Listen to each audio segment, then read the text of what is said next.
اعتزال نئی اخیستی کنکشن دی گور فکر دغی خلقو خچن دی دوی شبهات واردوی په حدیثونو احادیث دی نشان د گزارونو علم الحدیث نانا خبر مفتیانو دی میدان تا مراد رومی حسین اخکار شد زمریانو نحمده ونصلي على رسوله الكريم اما بعد د ډیر قدرمند او بهترین عالم الدین رحیم شاه ربانی المیدانی حفظه الله په عقیده باندې او په دلایل د تفسیری کولو نه مخکې زما هم دلیل ته او دوباره خپل عقیده ذکر کولو ته وکېږ دی د پنځپیریانو ځوانان عوام ګلان او خیسته عقیدو والا خکل مسلمانان موحدین د پنځپیریانو واوره زمونږ د اهل حدیث او سلفیانو غیر مقلدینو عقیده د محمد رسول الله صلی الله علیه وسلم حدیثونو مبارک دادا چې ما آتاکم الرسول فخذوه محمد رسول الله صلی الله علیه وسلم چې تاسو ته کم حدیث درکو ما آتاکم کده یو کس په ذریعه چاله خبر ولېګو کده غنو خلکو په ذریعه خبر ولېګو آتاکم الرسول خو چې کم پیغمبر کم خبر محمد رسول الله صلی الله علیه وسلم درولېګو فخذوه نو هغه هم په عقیده کې واخلې هم په عمل کې واخلې وما نهاکم عنه فانتهوا سنم چې منکی عقیده کې امتمنه شي عمل کې امتمنه شي د دې عقیدی مقصد زمونږ دا چې د الله د پیغمبر د حدیث قوت معتبر دی تعداد او کثرت نه دی معتبر لہذا د محمد رسول الله علیه السلام خبري شکینه دي زمونږ د دې پنځپيري رور او قدرمند عالم او د پنځپيریانو رونو دا عقیده ده چې د پیغمبر علیه السلام د څومره اخبار احاد دي یعنی د لسطو احادیثنا علاوه چې څومره احادیث د رسول الله علیه السلام دي دا د شک او د یقین منځ کې شکی خبرې دي دا په عقیده کې نه چلیږي او په عمل کې شکی دي یقیني نه دي دا خبره هم د دې پنځپيري رور ده کني او کې ته تاسو چې دا سیدا وکنه ما په دې خپل خبره چې د الله د نبی اره خبره حجت ده که یو کسي وکي او کلسي وکي او کزري وکي په دې باندې ما شپږ دلایل ذکر کړل زما ووم دلیل د لپاره حواله نوٹ کا قدرمند او خوږ ورور رحیم شاه ربانی هداک الله و ایانا حدیث د بخاری روایت د انس کتاب الاشربا رقم نمبر د حدیث د 5582 سیدنا انس تنه فرمایي چې موږ سره به شراب او دابم په یو بل باندې سکول صحابه ناستو فجاءهم آتن پدې کې یو کس راغی د شرابو کې مونږ سره خوا کې شراب پراته دي او آتن یو کس راغی فقال یو کس وی خبر واحد نو چې ان الخمر قد حرمت یقینا شراب حرام کړی شو شراب حرام کړی شو فقال ابو طلحه قم یا انس ابو طلحه صاحب وی پاس اے انسا فحرقها دا شراب توی کا فحرقتها نو ز پاسی د ما شراب توی کړل کدا صحابي محمد رسول الله علیه السلام را لګلی نو د الله د پیغمبر د حدیث نم ثابت شو چې یو کس را لګلی دی لکه څنګه چې په خبر د قبله کیو او د یو سړي خبرم حجت دی او دا به ان شاء الله په مسلمانانو حجت وي ځکه د الله د نبی خبره راوړې دا یو طریقه د استدلال دویم فقال ابو طلحه وی قم یا انس اے انس پاسا پته لګي د ابو طلحه هم د عقیده او نظریه وا چې خبره واحد حجت ده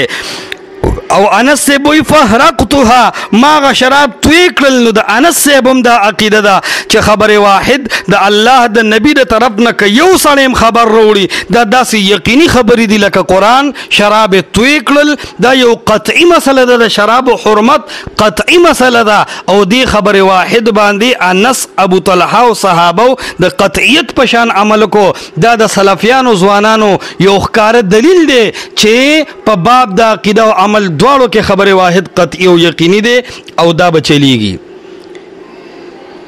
مشرزه نور مناظره وګدول نه غواړم ستاسو نه زه 15 سوالات عام کوم ځان سره 5 نوٹ کا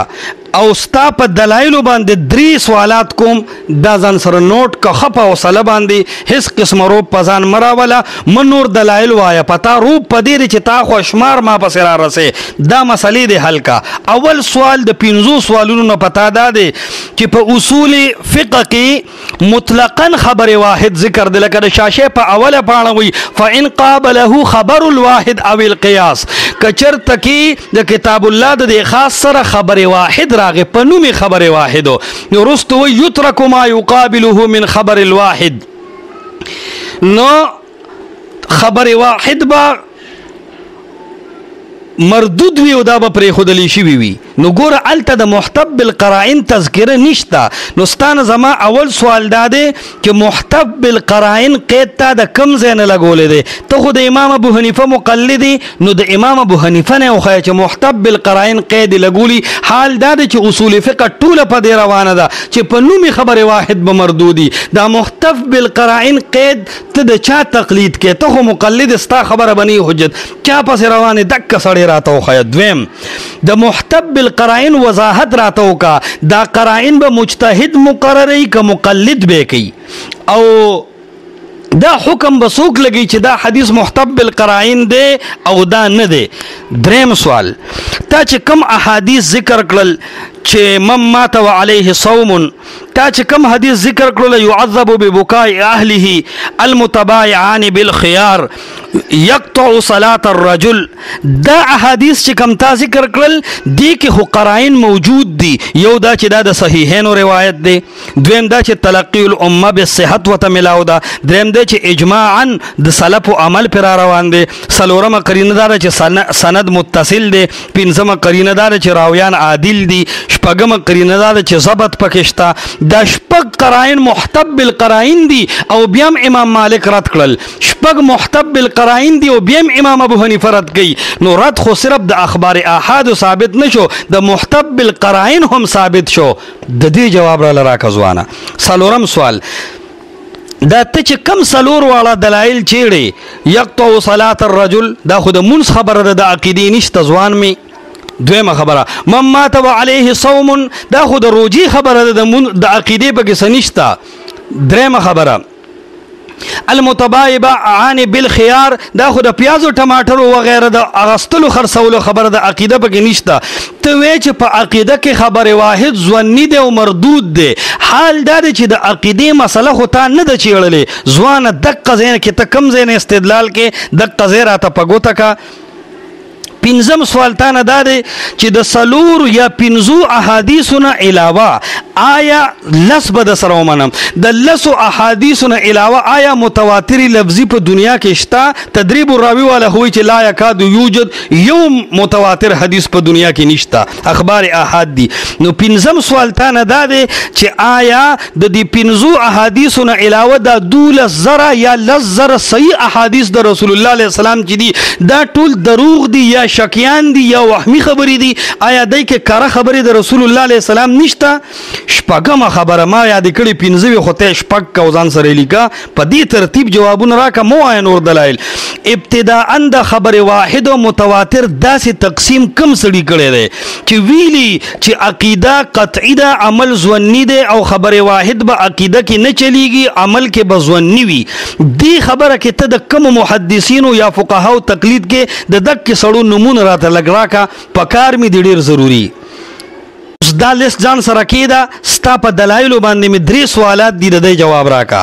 د دې پښپغو سوالاتو نه علاوه لومبه چې تا کم دلایل ذکر کړی دي دا دلایل اربعه ستا چې دي دا خو نه قران دی نه حدیث متواتر دی او نه اجماع ده دا خو تا ځونی خبره ذکر کړی دي آیا د دې ځونی خبره نه ستا عقیدی اصول ثابتېږي. دویم دا چې ته خبره واحد ځونی غني نصوص په استدلال کې ولې په قطعي مسله کې پیش کې آیا دا مصادره علی المطلوب د قبیل نه دی. دویم سوال ستا دا څومره دلایل چې دي امام مالک امام احمد ابو حنیفه په دور کې خو د خبره متواتر او خبره واحد نمو نشان نو اغي خو ډایرک د صحابي یا تابعین راغست دي دغه دور خو د تواتر نو نو ته څنګه په دروغه داوي چې امام مالک او امام احمد امام ابو حنیفه دا روایت د ځونیت عقیدت د وجه رد کړي دي. دا مسله راله حل کا چې دا ته په دې ائمو دروغ وې که نه واقع دي ځوان پیژندو. زه خو هم چې د دې وخت کې متواتره خبره واحد وونه چې وونه نو حدیث یې په څنګه رد کړل. دریم سوال امام شافعي او نور محدثینو خدا تا چې کم حدیثونه ذکر کړل دا اغي منلی دي نو چې امام مالک او امام ابو حنیفه او احمد رد کړل او نور امت واغستل نو ته ولې د اغستول او د حدیث صحت له ترجیح نه ورکې او دې له ډیره ترجیح ورکې چې د احادیث رد شي. په دې مسله مې پوهه کا. شپږ سوالات د داوی جواب داوی او د نفس مسلې سره تعلق ساتي او دا درې دلایل مشرستا عقیده سره تعلق ساتي ستا دلایل سره. فلهذا ما ډیر زیات اعتدال تا سره وکړو. د دې دلایلو نه بعد زه چې یو څو دلایل نور وم نو زما باندې ستا قرضه ده چې زه به انشاءالله د امت او دارنګ د امت مسلمه اقوال دا به ټول پیش کوم چې هغې ټولو دا ویلي دي چې خبر واحد یقیني دی او دا په عقیده او عمل دواړو کې فایده ورکوي او ورپسې انشاءالله د هغه عقایدو نمبر را روان دی لکه معراج وغیره چې اخبار احاد دي او ستا شر العقایدو به هغه په عقیده کې داخل کړي نو دا به ستا په مخ ګزاري او ورسره به انشاءالله د اشاعت التوحید و سنه ځوانانو زلمو ته زه یو نصیحت کوم چې د انکار حدیث نه روزئ. تاسو موحدین یو د پنځپیر شیخ د توحید په نوم اواز اوچت کړی دی. راځئ د سلفیانو سره څنګ په څنګ شئ د اهل بدعو خلاف شئ او د قرآن او د حدیث اواز اوچت کړئ. نحمده ونصلي ونسلم على رسوله الكريم اما بعد. مفتی صاحب محترم تا 12 دلیل ذکر کړی دی د سورة النساء آیت چې یا ایها الذین آمنوا اطیعوا الله واطیعوا الرسول واولی الامر منکم فإن تنازعتم فی شیء فردوه الی الله والرسول. حضرت اوله خبره خدا ده چې د دین مخکې چې ستا څومره دلایل دي نو دې نمبر کې تا صرف اول دلیل په نوم باندې چې تا کوم آیت ویلو چې ما آتاکم الرسول نو د لفظ ما متعلق تا یو خبره کلی د هغې جواب زرستو کوم خو ما بقیه چې ستا څومره دلایل دي نو ما د هغې جوابات کلی دي او ته په هغې باندې خاموش پاتې شوې تا د خپلو دلایلو دفاع ونه کړه نو چې او نه کړی شوه ستانه نو ستا هغه دلایل هغه مسترد شو پاکې د استدلال څه طریقه نه وه ستا دلیل تی تام نو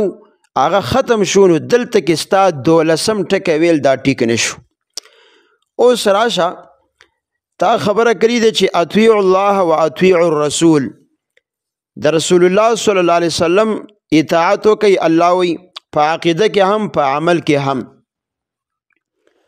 نو ګوره صاحبه دې کې خو څه خبره نشته عقیده کې هم د پیغمبر اطاعت وکړئ او په عمل کې هم وکړئ خو ستا دا خبره چې اطیعوا الرسول قطعي دی نو دې کې څه شک دی دا خو د قرآن آیت دی دا خو خود به خود قطعي دی. البته اطیعوا الرسول کې چې کم قول مطاع دی کم مامور به دی کم مطاع فیه سیز دی نو خبره په هغې کې ده چې هغه قول مطاع په طریقه د تواتر سره راغلی دی او که نه خبرې واحد دی او ستا دعوه خو دا ده چې خبرې واحد قطعي دی. نو مفتی صاحب په دې ټولو دلایلو کې ته خو یو لفظ داسې وښیه چې په هغې کې دا راغلی چې خبرې واحد قطعي دی. پس سلفو کې صحابه تابعینو تبع تابعینو کې د چا نه دا وښیه چې هغې ویلي چې خبرې واحد قطعي دی ځکه ته خو د سلفو نه وروستو زه رجال نه منم. پاتې شوه دا خبره چې اخبار احاد قطعي نشي نو اختلاف به څنګه ختم شي. حضرت چې یو نس قطعي ثبوت قطعي دلالت وي نو د هغې نه عقیده ثابتېږي او چې د قطعي ثبوت قطعي دلالت نه یو شی ثابت شي نو په کې بیا اختلاف نه راځي نو اختلاف که په عمل کې راشي نو دا په اخبار احادو سره هم ختمیږي او اخبار احاد دې ظني شي ځکه ما تا ته ویلو شیخ امین الله صاحب په دې تصریح کړي دا چې اعمالو لره په ظن غالب کې اعتبار شته. بیا تا زما د دلیل په باره کې خبره کړې ده ما حدیث ویلو چې اذا قرأ فانصتوا خبر واحد دی او تاسو تی انکار کوئ نو تا ویلو چې دا حدیث تاسو په اصولو د قرآن سره مخالف دی. حضرت هیڅ مخالفت نشته فقرؤ ما تیسر الته فقرؤ امر دی مطلق دی مخکې نشته چې اذا قرأ نو فقرؤ ما تیسر من القرآن او دلته دی اذا قرأ فانصتوا چې کله امام قرأت کوي نو خاموش شي، چې امام قرأت نه کوي نو بیا تاسو قرأت کوئ، هیڅ مخالفت نشته. خو ستا دا خبره چې اذا قرأ او بیا اقرأ بها فی نفسک، د رسول الله صلی الله علیه وسلم چې کوم دی دا تطبیق کړی دی، نو چرته په سلفو کې یو داسې حواله وښیه چې په دې طریقه باندې رسول الله صلی الله علیه وسلم په دې کې تطبیق کړی. قرأت خو دا ویلی کېږي تلفظ ته، او اقرأ بها فی نفسک. مفتی صاحب اوس به ته خفه شې که څه تپوس وکړم چې دا فی نفسک دا به ته په ترکیب کې څه شی جوړې؟ د اقرأ بها فی نفسک زړه کې قرأت نه کېږي، زړه کې سوچ او فکر او تدبر کېږي. او بیا دې په دې ځای کې یو خوندوره خبره وکړه چې اذا قرأ فانصتو، دا قطعي دی. نو چې دا قطعي شو نو د قطعي نس نه څنګه ستاسو غیر مقلدین انکار کوي؟ بیا خو تاسو کافران شوئ. ستاسو په وینا باندې نو په کار داره چې د خپل کفر نه جواب وکړي. بیا تا 3 سوالات کړي دي. اول سوال لیکلی دی چې د مجتهد خطا کله کله د قرآن خلاف وي که نه وي. دې ځای کې ځان په خبره باندې پوهه که حضرت.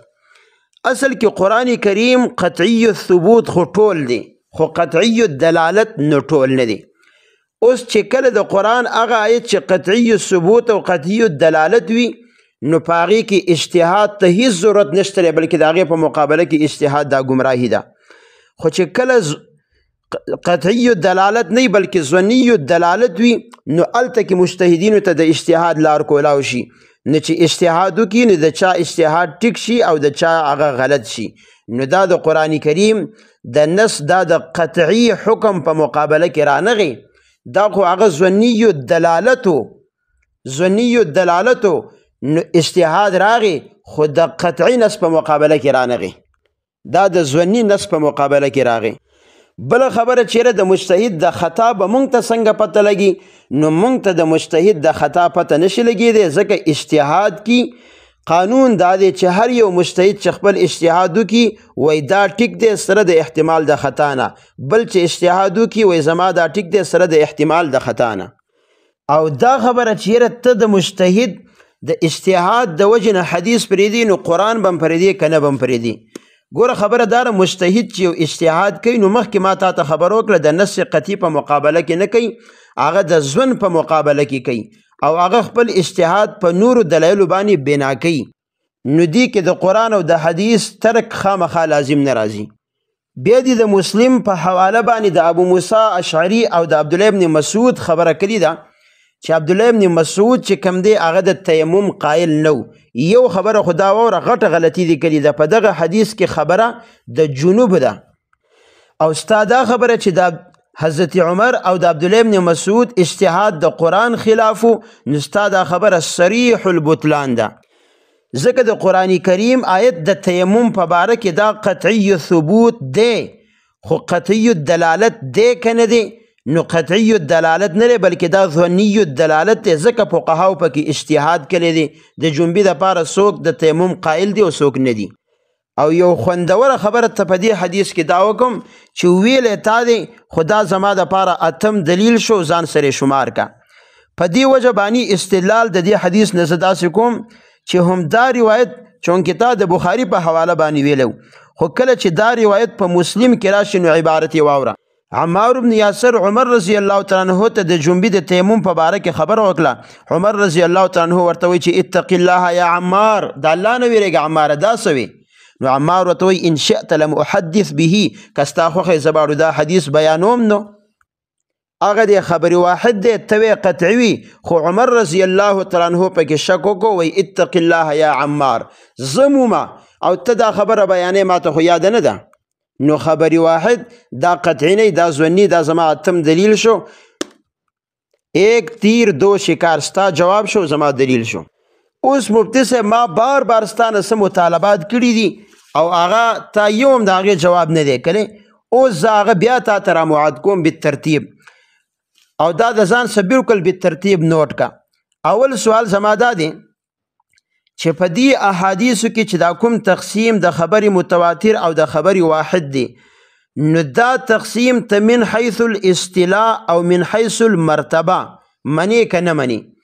یعنی خبرې متواتر او خبرې واحد په مرتبه کې فرق منی که نه منی؟ چې یو کې قوت زیات دی او بل کې کم دی. دویم سوال مې دا دی چې دا تصحیح او تضعیف چې محدثین وایي چې دا راوي ضعیف دی او یا یو وایي چې دی قوي دی، نو دا خبره د محدثینو قطعي ده او که ظني ده. دریم سوال زما دا دی چې ته وایې چې یاره په اصول حدیث سره ثابت شوی حدیث، نو چې کله د یو حدیث په باره کې بعض محدثین وایي چې دا صحیح دی او بعض وایي چې دا ضعیف دی، نو ته به د چا اصول له اعتبار ورکې؟ څلورم سوال زما دا دی چې ستا د اصول حدیث نه څه مراد دي؟ لکه دا صحیح ویل، ضعیف ویل، آیا دا ته په اصول حدیث کې وی؟ نو دقه شان دا خبر متواتر، خبر واحد وغیره، دا اصطلاحات په اصول حدیث کې دننه ته منی که نه منی؟ مطلب ته اصول حدیث څه ته وی؟ پنځم سوال زما دا دی چې د اصول حدیث دا کم اصطلاحات چې دي صحیح، ضعیف وغیره، نو دا د سلفو په دور کې وو، آیا سلفو کې چا ویلي چې دا حدیث ضعیف دی، دا صحیح دی؟ شپږم سوال زما دا دی چې دا صحیح، ضعیف، ظني، قطعي ویل دا ته قرائن خارجیه مني که نه د دې نصوصو حصه مني؟ چیرې په هر نص کې به دا ضروري وي چې دا صحیح دی او دا ضعیف دی، دا قطعي دی او دا یقیني دی؟ که خارجیه مني نو بیا زمانه څنګه دا مطالبه کوي چیرې په دې کې د ژوند ټکی وښیه، او که حصه مني نو تم بیا وښیه چې دا قطعي دی، دا صحیح دی، دا ضعیف دی. شپږم سوال چې ډیر ضروری دی، آیا د نص قطعي ثبوت، قطعي دلالت په مقابله کې اجتهاد جائز دی؟ که ته وایې چې دی نو سلفو کې د چا حواله پیش کا؟ دغه اووم او اتم سوال ته چې وایې چې خبر واحد قطعي دی، نو قطعي ثبوت یا دی که قطعي دلالت یا دی؟ تصریح وکړه، ځان مه غلی کوه. نهم سوال دا دی چې هر نص چې قطعي ثبوت وي نو آیا د دې قطعي دلالت کېدل لازم دی؟ لسم سوال دا دی چې د لغتو یو امام یو خبر وکړي، لکه ته وایې چې وایي چې ما د عموم دپاره ده، نو آیا په دې باندې د ده دلیل ذکر کول ضروري دی که نه دي؟ که دلیل پې ذکر نه کړي او د ده دا خبره موږ ومنو نو دا تقلید دی که تحقیق دی که اجتهاد؟ نحمده ونصلي على رسوله الكريم، اما بعد. زمونږ د اهل سنت والجماعت د مسلمانانو او د دې ټولو عوامو او د الله نه د یریدونکو قابلو نیکانو د اشاعت د پنځپیر د عالمانو د ټولو عقیده ان شاء الله دا ده چې په کوم انداز مونږ ته بخاری او مسلم او ترمذی کې د الله د نبی صحیح احادیث پراته دي، دا د الله د نبی صحیح احادیث داسې حجت او یقیني دي لکه څنګه چې د رب کریم قرآن حجت دی او یقیني دی، او د دې احادیث صحیحه او منکر داسې کافر دی لکه څنګه چې د دې قرآن منکر کافر دی. سیوا د دینه که چېرته د هغه اجتهاد وي نو ان شاء الله چې رب کریم به معاف کړي او الله به عذر قبول کړي. موږ په خپل عقیده باندې خپل ګران او قدرمند ورور رحیم شاه ربانی حفظه الله ته دلیل ویلو، ما آتاکم الرسول فخذوه وما نهاکم عنه فانتهوا. پیغمبر علیہ السلام چې صدر کوي وایخلې، سنم چې منع کوي منع شي. دا د دې خبرې دلیل چې د الله نبی قرآن هم راکوي، د الله نبی حدیث هم راکوي، دا زما او د منځ کې اتفاقي وو. خو بیا چې د الله نبی احادیث راکوي نو وایي دا کله د خبر واحد په ذریعه ملاویږي، کله متواتر په ذریعه. ما ویلو ما آتاکم الرسول، د پیغمبر حدیث چې تا ته د یو کس په ذریعه راغې یا د سلو زرو په ذریعه راغې، هر یو به اخلي. فخذوه، عقیده کې به هم اخلي او عمل کې به هم اخلي. رحیم شاه ربانی صاحب وایي چې دلیل دی بالکل ښکلی دی، لږه حواله پیش کا. نو ما ورته وی چې امام ابو حنیفه د اصول مطابق نور الانوار کې هم دي چې من او ما د عموم دپاره راځي. وایي ټیک ده، دا مې هم درسره ومنله چې من ما د عموم دپاره راځي، خو د احنافو په نسبت باندې راځي. یو بله حواله راکا. نو ما ورته وی ابن عبدالبر جامع بیان العلم وفضله دویم جلد کې وایي چې الله تعالی امر مطلقا لم یقید بشیء، الله تعالی مجمل او مطلق امر کړی دی او په هیڅ سره پکې قید د خبره متواتر او واحد نه دی لګولې. دا حواله خوښه نه ونو بیخي غلی پې پاتې شو. بیا وایي بل ارمان مې دا دی چې داسې د لغتو دا اجماع پکې راته وښیه. نو ما ورته وی چې اول به المغني د ابن قدامه راوالې، 14 جلد به راواړې، یا به بحث د اجتهاد او د اجماع دواړه دواړو راواړی نو هغه وی ذکر لفظ الاجماع ليس بضروري بل عدم المخالفت کاف لذلك لفظ د اجماع نه خود د لفظ مخالفت نه شوی ودا په شان د اجماع ده نو موږ دا وایو اهل اللغت لیکلی دي چې من او ما د عموم د پاره دي لہذا د دې مخالفت نه دي شوی چې نه دي شوی نه دا اجماع ده وی لغت براته خوي په احناف مې مفردا نو سیرافی براواله شر د سیبوي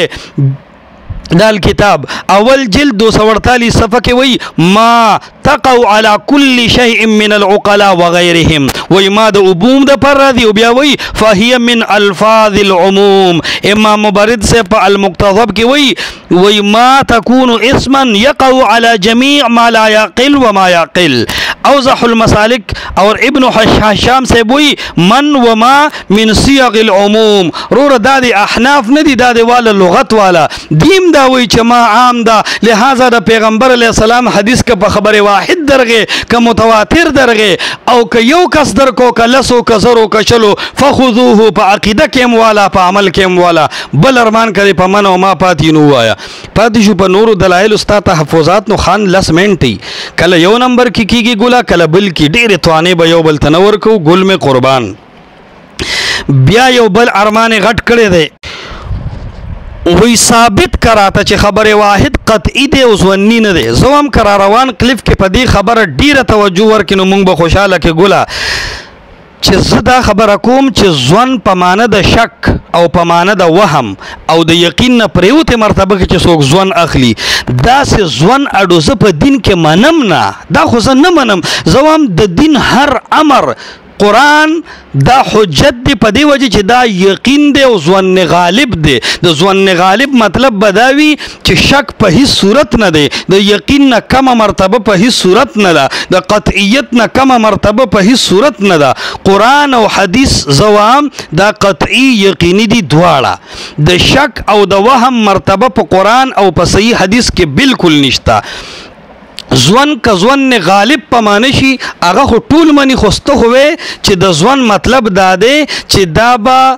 په قرآن پیش کیږي د ځوان مطلب دا دی چې دا د یقین د مرتبه نه کم ده د ځوان مطلب دا دی چې دا به قطعی نه وي دا سه ځوان چې کم احناف او تمنه ګوله د دې ز قائل نیم زکه خود ته زوام چې ته د خپل ټول دلایل په ځای خپل صلاحیت په دې خبره استعمال کا چې آیا زمون په دین اسلام کې ځوان او شکم لا مرتبه دا هیڅ مرتبه نه ده ها صرف معتزله د دې قائل دي او د معتزلهونه نا خبره داغه بچیان د دې قائل دي الله او رسول او محدثینو کې اچا ځوان په دې معنی په قران او حدیث ته پاره نه دی ویلي چې دا د قطعیت او یقین نه کتل یو مرتبه شي که بار بار وام ته ټول دلایل پرېږده ستا د دلایلو په ځای ته دا خبره د امام ابو حنیفه نه یا د یو داسې مجتهد نه ثابت که چې ته مقلد چې هغه ویلي چې خبر واحد قطعی نه دی ځونی دی او ځون نه مراد شک دی دا ته ثابت کا زه د سره دا طریقه منم نه اصطلاح وکا چې د یو حدیث راویان دو درې نو خبر واحده کا او چې زردولس دي سلدولس دي نو متواتر کا اصطلاح وکا خدا چې یو به ځونی وي او بل به قطعی وي یو به عقیده کې چلیږي بل نه مشر زه د دې شي نیم قائل دا تنقیح په ما مکوه زه ستا په انتظار یم چې د دې جواب به ته راکې او د خپل عقل نه د یو مجتهد نه راکه چې زما خبری ختم شي زوام چې دا صرف معتزله ویلي دي ته خطا یې خان می زما دیار لسم دلیل ځان سره نوٹ کا صحیح بخاری راواړه حدیث نمبر 2107 مسلم ترمذی ټولو کې د الله نبی فرمای المتبايعان بالخيار ما لم يتفرقا اوس ګوره کم چې ستا دلایل دي دا به شیخ ربانی دلایل ګرځي او وګ وته کیدا کم ته چې تاسو ونیوي نن به دا غیر مقلد نن به دا وکټوري نن به دا سلفي نن به دا د عبدالحق صاحب بچیان تا تستا ثابتی چې تا وته ځونی وي اوس ته دا ځوانان قطعیت ثابتې ګوره المتبايعان بالخيار ما لم يتفرقا چې یو سیس دی واغستل پیاز ټماټر وغیرہ وغیرہ او ترڅو دا مجلس نه پاسېدلې نه نو د واپسې تاله اختیار دی تمام احناف په دې باندې عمل کوي نو دا قطعي شو ځکه عامو دکانونو کې وګوره چې یو دکان نه بار نه راغلی نو دکاندار شیز واپس علي نو دا زما دپاره دلیل شو دارنګې امام شافعي تمام امت په دې باندې دی سره د دې چې امام مالک امام ابو حنیفه نه مني نو اوس زما تن درته ګوره تن درته امام ابو حنیفه نه مني امام مالک نه مني لیکن بیا یې هم امام شافعي مني بیا یې هم تمام امت مني بیا یې هم په احنافو کې محمود حسن دیوبندي مني او وایي چې انصاف دا دی چې حق امام شافعي سره دی دا تمام امت ځکه مني چې دا قطعي او یقیني دی او دا امام ابو حنیفه امام مالک ځکه نه مني چې اجتهاداً خطا دي نو دا د دې دلیل دی چې امام مالک غونډه سړي رد کو امام ابو حنیفه غونډه کې سړي رد کو خو بیا یې هم تمام امت مني بیا یې هم احناف مني دا د دې دلیل دی چې دا ځواني نه دي که دا ځواني وي نو چې امام ابو حنیفه رد کو امت به رد کړی وي که دا ځواني وي نو چې امام مالک رد کو دا به تمام امت رد کړی وي خو چې بیا یې هم تمام امت مني نو دا د رباني دلیل شو دا د حنفي او پنجپيري دلیل نشو لهذا المتبايعان بالخيار دا زما دیارلسم دلیل ووره پاتې شتا سوالات نو د متواتر او د خبر واحد د مرتبه خبر مې د توکل جزایم نیم قائله دویم سوال به صحیح او ضعیف قطعی او یقیني دی او کنه دی جواب دا چې صحت کله بل اتفاق ثابت شو یا د دوه درو اختلاف نه علاوه باقي ټول په متفقو نو دا زما عقیده او یقین دی چې دا بالکل قطعی او یقیني دی او زما د دې مستقل نمبر را روان دی چې سلف او حواله به درکوم ان شاء الله وای چې اختلاف راغی د چا اصول به مقدمي د سبیل المسلمین اصول به مقدمي کم چې جمهور امت ور پس روان دي یو کس پس بنزي چې هغه غلطه وي یا کټیک وي هغه پس روان دي د تقلید وي تقلید گمراهی ده او بعض ټیم شرک دی اصول حدیث نه سم مراد دي نو ټول کتابونه ډک دي او اصول حدیث معروف شه د زما په خیال د هر چا ځان له تعریف فکر ټیم په ځای نه کو خبري کني بیا وایا سلف او صالحینو کې صحیح او ضعیف وو کنه غن برته خو امام مالک صاحب نه جرح ثابت دي امام شافعی نه ثابت دي بالکل وو قرآن او سنت کې مفتبینو خبر واضحه کې چې واضحه شو صحیح شو چې واضحه نشو غلط ته صحیح حدیث کې بسنګ قراینی دا خبره هم ځان سره مستقل نوٹ کا زیلند کوم غته وګدا کا چې دا یو صحیح حدیث بنی چې قراین پکې نه یعنی دا قراین د صحیح حدیث نه لری کول داسې دي لکه سلب الذاتی عن الذاتیات لکه انسان نه چې حیوان نه لرکیږي انسان نه چې ناطق نه لرکیږي دغه چې صحیح حدیث وی یو اتو پورې قراین بخامخاوي کم قراین مطالبه وکړي بیا وم وې د نس مقابله کې اجتهاد جایز دی کنه قطعا مقابله کې جایز نه دی خو کله کله مجتهد تا صحابي تا آیت پته نه انسانان دي یا په پټ پاتې شي او هغه اجتهادو کې کافر بالکل نه دی یو اجر به الله ورکړي که حق تور سي دوا اجر دي مقابله بالکل نه خدا لا علمي په اهل لغت پس زین وی دا تقلید دی او کنه ګوله بالکل نه دی دوه وجه یو وجه چې تقلید یو کس پسې تلوته وي دوه درو پسې نه وي دویمه خبره دا ده چې تقلید تاسو په شرعي مسایلو کې معارضه منسوسه کې معنی او دا تاسو اصطلاح ده او لغت چې کم دی ا دینی مسله نه ده ا لغت دی او جبه ده ا کله انګریزي کله اردو کله عربي تر دې چې د عربی ګرامر او د عربی لغت موږ د کافرونو مخلوق په دې شرط چې په عربی پويږي غالبا یو اعتراض دم پاتې نشو چې څومره زما خیال دی ان شاء الله د قطعي الثبوت او قطعي الدلالت باسونه زګ نه چیړو چې ما او تا مناظره کې لګي اصول فقه کې نه لګا د اصول حدیث تدل د بر دې خبرونه کلار شيخان اور بالکل بعضی جوابات پاتې کیږي ځکه چې ټیم کم وي فلهذا ګولونو زمون عقیده بالکل صفا او ظاهره ده د الله د نبی احادیث یقیني دي او دې تزونی په مرتبه د شک صرف معتزله ویلي دي او هغه چا ویلي دي چې هغه خطا شوی دي نحمده ونصلي ونسلم على رسوله الكريم اما بعد ټول عوام مسلمانان دی په دې باندې خبر وي چې زمونږ د اهل سنت والجماعت دارنګ زمونږ د احناف او بالخصوص زمونږ د اشاعت التوحید والسنه د علماء او د عوام او د طلباء زمونږ د عقیده او نظریه ده چې زمونږ د دین او د اسلام دویم ماخذ دا د رسول الله صلی الله علیه وسلم احادیث دي د احادیثو په منلو کې زمونږ هیڅ قسمه ذره برابر شک او شبهه نشته دي خبره صرف په دې کې ده چې خبري واحد هغه حدیث چې د رسول الله صلی الله علیه وسلم نه مونږ ته را رسېدلی دی د یو کس دوو په واسطه باندې را رسېدلی دی آیا دا حدیث بالکل قطعي او یقیني دی که نه دی مونږ دا وایو چې نه دا ځوني دی او دا ځون پیدا کوي او ظن مراد ظن غالب پیدا کوي چې دا یقین ته نږدې مرتبه ده. مفتی حضرت علي صاحب دا دعوه کوي چې دا خبرې واحد د قرآن په شان به قطعي وي او د دې منکر به کافر وي. په دې بنیاد باندې ما دته د رسول الله صلی الله علیه وسلم احادیث پیش کړل المتبایعان بالخيار چې دا ګوره دا حدیث دی خبرې واحد دی ته قطعي دی زویم سلف علماو د خیر القرون د دور علماو دا حدیث رد کړی دی. دویم حدیث ورته ما پیش کړ چې من مات علیه صوم بخاری مسلم نورو کتابونو روایت دی چې رسول الله صلی الله علیه وسلم فرمایي چې څوک مړ شو روجي پی نو د ولی او ورثه به د طرف نه روجي نیسي. ما ورته وی چې دا حدیث صحابه رد کړی دی او دارنګي اسلاف رد کړی دی عمل یې پې نه دی کړی. نو ته خو چې د خبر واحد منکر کافر نو آیا په دې خلکو هم ستا د کوپر فتوا لګي. دارنګې دریم حدیث ما پیش کړ چې ان المیت لیعذب ببکاء اهله علیه مړی ته به د کور والو د جړا په وجه باندې عبدالله ابن عمر وی سزا ملاویږي. عایشه رضی الله تعالی عنها دغه روایت رد کړ چې حسبکم القرآن قرآن درله کافي دی او قرآن وی چې نه یو سړی د بل بوج نه پورته کوي. څلورم حدیث ورته ما پیش کو چې ترمذی کی روایت دی مکمل حواله جات ما پیش کړی دي چې کله یو سړی په مانځه ولاړی مخې ته سپی خر یا زنانه تیر شي نو دا مونځ به ماتیږي. امام احمد بن حنبل وی چې د سپی په تیرېدو باندې زما یقین دی چې مونځ ماتیږي او دا رنګې زنانه چې دا نو د دې په باره کې زما په زړه کې شک دی. نو که خبر واحد قطعي وي نو امام احمد بن حنبل به پکې شک نه کولی. پنځم حدیث ما پیش کو بخاری کې او نورو کتابونو کې چې یو سړي زامنو ته وصیت وکړي چې زه مړ شم ما اوس وځوئ او هغې اوس وځو نیم یې په وچ او په دریاب باندې وشیندو او چې کله الله جل جلاله راپورته کو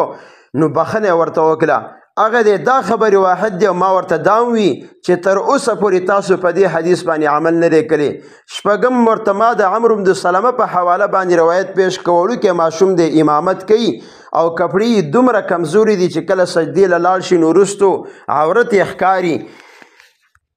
هغه دی خبر واحد دی تر ننه پورې تاسو په دې حدیث باندې عمل ونه کو. ډېر خلک یې هغه دی انکار کوي. وم حدیث ورته ما پیش که د مسلم روایت دی نبی علیہ السلام فرمای اذا قرأ فانصتو چې امام په مانځه کې قرأت کوي نو تاسو به خاموش ودرېږئ او ما ورته دام وی چې تاسو هغه دی په امام پسې وروستو قرأت کوئ خبر واحد نه تاسو انکار کوئ نو تاسو کافر شوئ.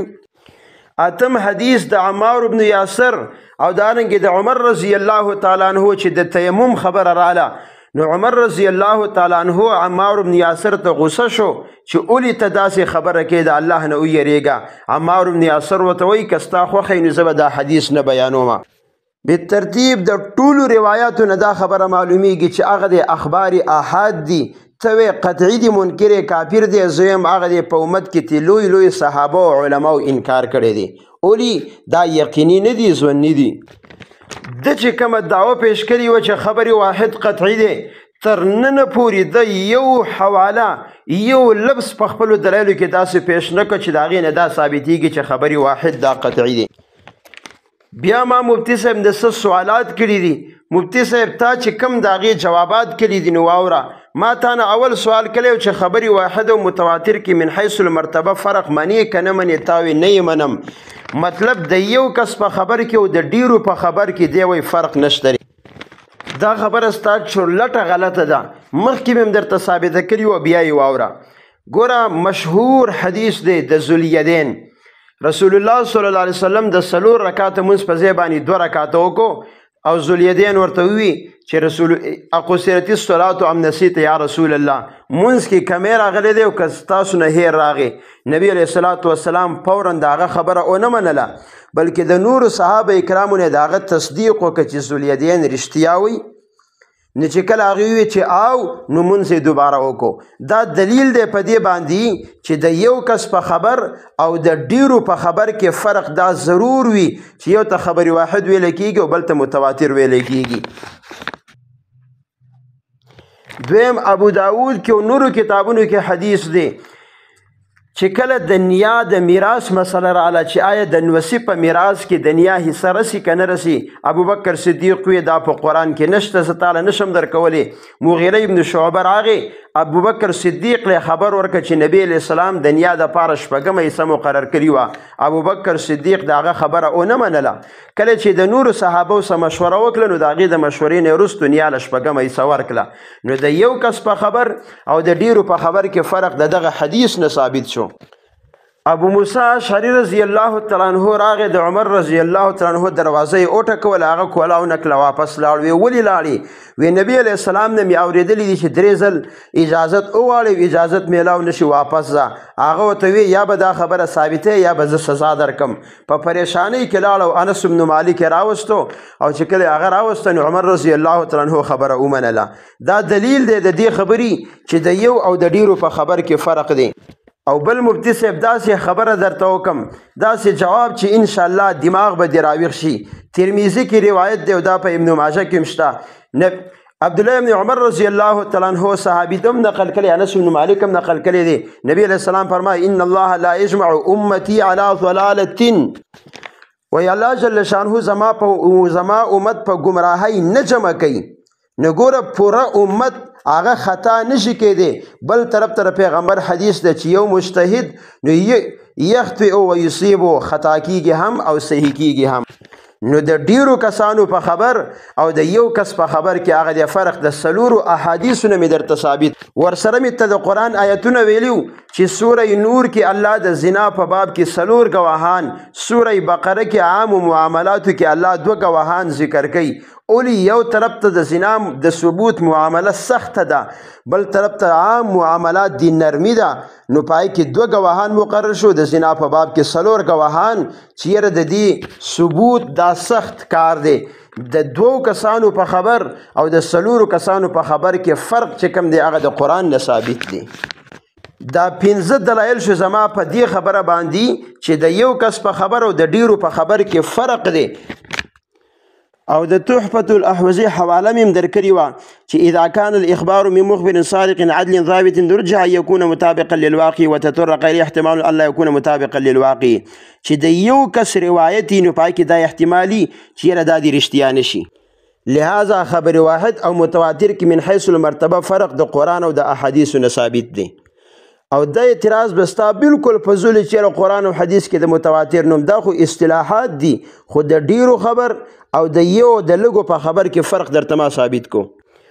دویم سوال ما کړو چې تصحیح او تضعیف دا قطعی امور دي که ظني دی وی قطعی دي. دا خبره ستا مکمل 100% غلطه ده، ځکه تصحیح او تضعیف چې دي دا امور اضافیه دي او امور ظنیه دي. د یو رایو په باره کې بعض محدثین جرح کوي او بعض تعدیل کوي، ځکه دا د هر یو محدث خپل اجتهاد دی او اجتهاد ځون پیدا کوي، دا قطع نه پیدا کوي.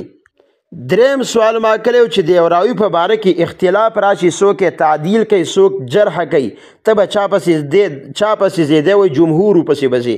نو مخکې ما دا تنقیح کړي و چې ته د هغه جمهورو معیار مقرر کا، ځکه ما تعالی حواله درکړي و چې تحفة الاحوزی کې مبارک پوری صاحب وایي واما المس على الجوربين فلم يرد فيه حديث اجمع على صحته وما ورد فيه فقد عرفت ما فيه من المقال. وایي د جرابو په باره کې یو حدیث هم داسې نه دی راغلی چې د امت د محدثینو د هغه په صحت باندې اجماع راغلی دي، بلکې ټول هغه ضعیف دي او تاسو بیا هم رواني په جرابو باندې مسه کوئ. نو ستاسو هغه جمهور به څوک د هغې معیار ضروري دی. څلورم سوال درنه ما کړی چې اصول حدیث نه څه مراد دي؟ تاوې کتابونه ډک دي. نظام دقه د اصول حدیث کتابونه وګوره او یا چې کوم کتاب ته ما نه حواله واخله چې د اصولو په کتابونو کې دا نشته چې خبرې واحد دا ظني دی. شپږم سوال درنه ما کړی چې دا قرائن چې دي نو آیا دا به ته خارجي منې که نه دا د دې احادیثو د نصوصو حصه ګڼي؟ نو دی وایي چې د صحیح حدیث نه قرائن لرې کول دا سلب الذاتی عن الذاتیات دی. زه وایم دا خبره چې هر څوک کوي نو دا د جهالت انتها ده او د هغې ګڼ